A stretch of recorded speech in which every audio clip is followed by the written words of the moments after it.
Halo Sobat Ila, jumpa lagi dengan saya di Ila Normi Channel.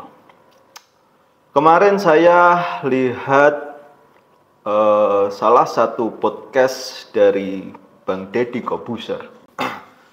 Di dalam podcast beliau itu mengundang dua bintang tamu, yaitu yang satunya Mas Bobon Santoso dan yang satunya Bapak Manu. Bapak Manu ini adalah seorang kepala suku Muyu dari distrik Konbut, Kabupaten Boven, Papua Selatan. Dari percakapan mereka bertiga itu membicarakan tentang keadaan rakyat Papua yang sebenarnya, yang dimana jauh dari kata sejahtera. Bayangkan di tanah yang kaya akan emas, rakyatnya kelaparan.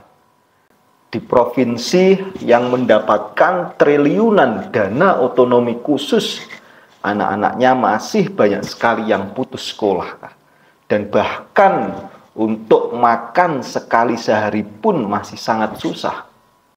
Lalu kira-kira kemana semua uang itu mengalir? Dari pertanyaan ini kalian pasti akan mendapatkan suatu jawaban yang sangat menyedihkan sekali. Jawabannya yaitu dari kesimpulan yang saya lihat dari podcast Bang Deddy, dana otsus itu dikorupsi. Ya, dan yang paling menyedihkan dan yang paling menyakitkan, yang korupsi dana otsus itu dilakukan oleh para oknum pejabat daerahnya sendiri, mulai dari gubernur sampai kepala-kepala distrik. Dan rakyat Papua dibiarkan begitu saja, dibiarkan kelaparan. Lalu muncul pertanyaannya, di manakah kira-kira letak sila kelima untuk rakyat Papua? Mari kita bahas.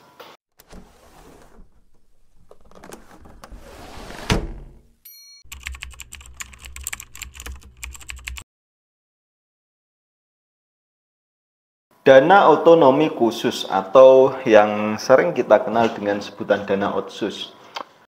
Dana ini diberikan kepada Provinsi Papua sejak tahun 2002, yaitu sebagai tindak lanjut dari Undang-Undang Nomor 21 Tahun 2001 tentang otonomi khusus bagi Provinsi Papua.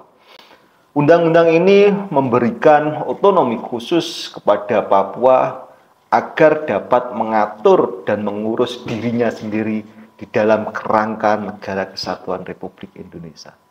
Jumlahnya sangat luar biasa, ratusan triliun dalam 20 tahun terakhir ini.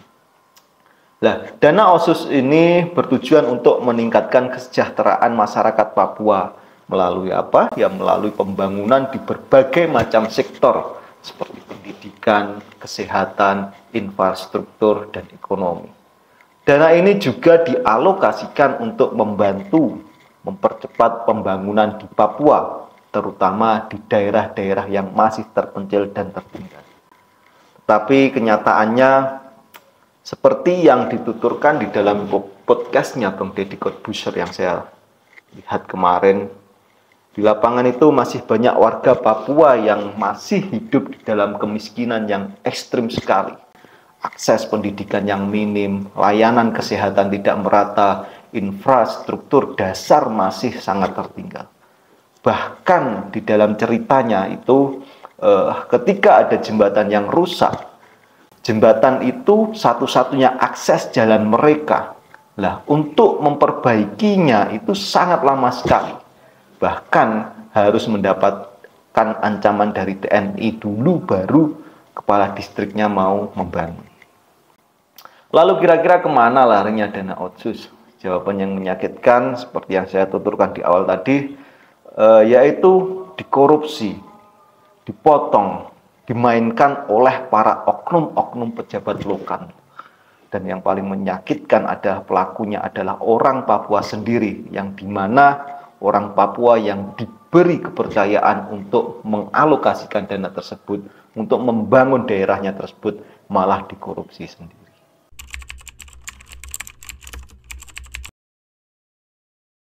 Kalau kita melihat dari sudut pandang Pancasila, terutama sila kelima, yaitu keadilan sosial bagi seluruh rakyat Indonesia, maka yang terjadi di Papua saat ini seperti yang dituturkan di dalam podcastnya Bang Deddy, adalah suatu bentuk nyata pengkhianatan terhadap nilai dasar bangsa kita, yaitu Pancasila.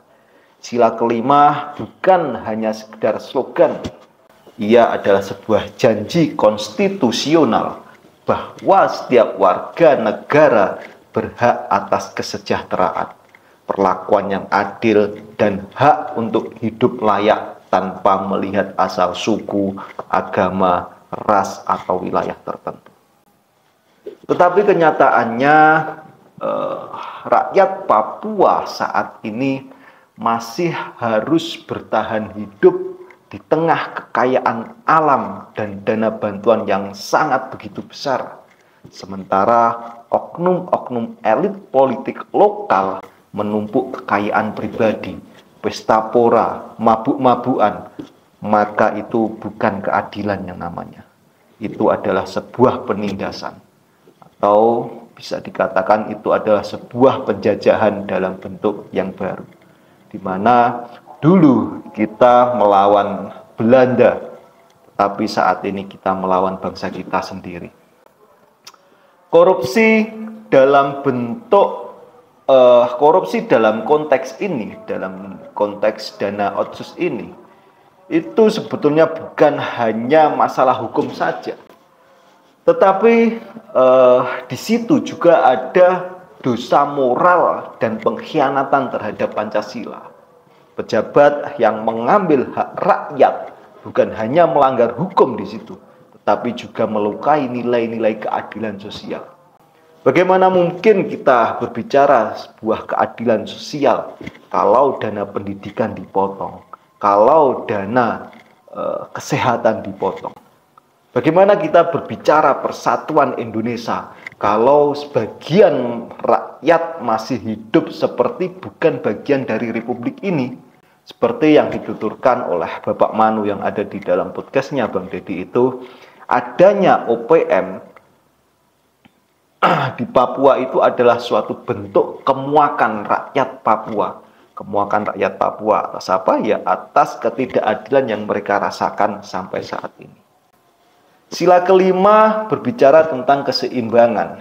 Keseimbangan antara pusat dan daerah, antara si kaya dan si miskin, antara yang berkuasa dan yang tidak bersuara.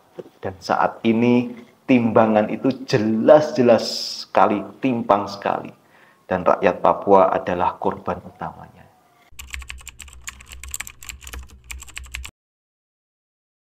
Setelah adanya seseorang yang berani speak up, berani menuturkan keadaan rakyat Papua yang sebenarnya saat ini. Di sini negara tidak boleh tinggal diam saja. Dana otsus yang digelontorkan di Papua itu harus diawasi secara ketat, transparan, dan akuntabel. KPK, BPK, dan masyarakat sipil harus turun tangan. Dan yang lebih penting, di situ rakyat Papua juga harus dilibatkan di dalam pengelolaannya dan pengawasan pembangunannya di daerah sendiri.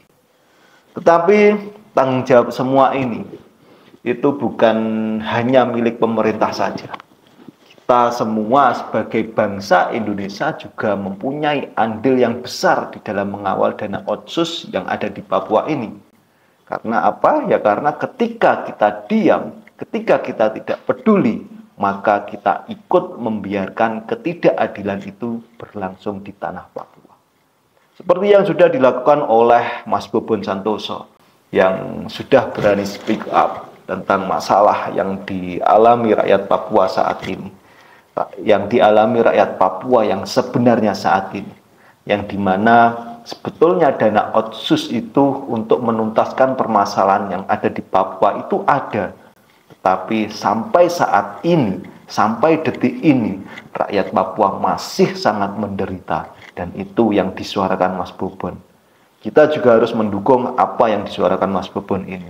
Karena ya seperti yang saya jelaskan tadi, Ketika kita diam, ketika kita tidak peduli, maka kita ikut membiarkan ketidakadilan ini berlangsung di tanah Papua. Oke Sobat Ila, keadilan sosial tidak boleh berhenti hanya di Pulau Jawa saja. Keadilan sosial ini harus menjangkau ke pelosok-pelosok pulau terluar yang ada di Indonesia. Salah satunya Papua. Keadilan sosial bukan sekedar semboyan di upacara saja. Tapi keadilan sosial ini harus hidup di dalam kebijakan, harus hidup di dalam anggaran, harus hidup di hati nurani para pemimpin. Ketika rakyat Papua lapar dan pejabatnya korupsi dana otsus, maka itu adalah bentuk pengkhianatan. Bentuk pengkhianatan terhadap sila kelima. Ini bukan hanya masalah hukum, ini bukan hanya persoalan hukum saja, tetapi ini soal moral dan kemanusiaan. Keadilan sosial bukan hanya milik Jakarta, keadilan sosial bukan hanya milik di Jawa saja, tetapi keadilan sosial ini milik kita semua, rakyat Indonesia, termasuk rakyat Papua. Jika sila kelima ini benar-benar ditegakkan, maka tidak boleh ada satupun anak bangsa yang tertinggal karena keserakahan oknum. Kalau Pancasila adalah dasar negara, maka setiap anak Papua yang kelaparan adalah kegagalan kita semua.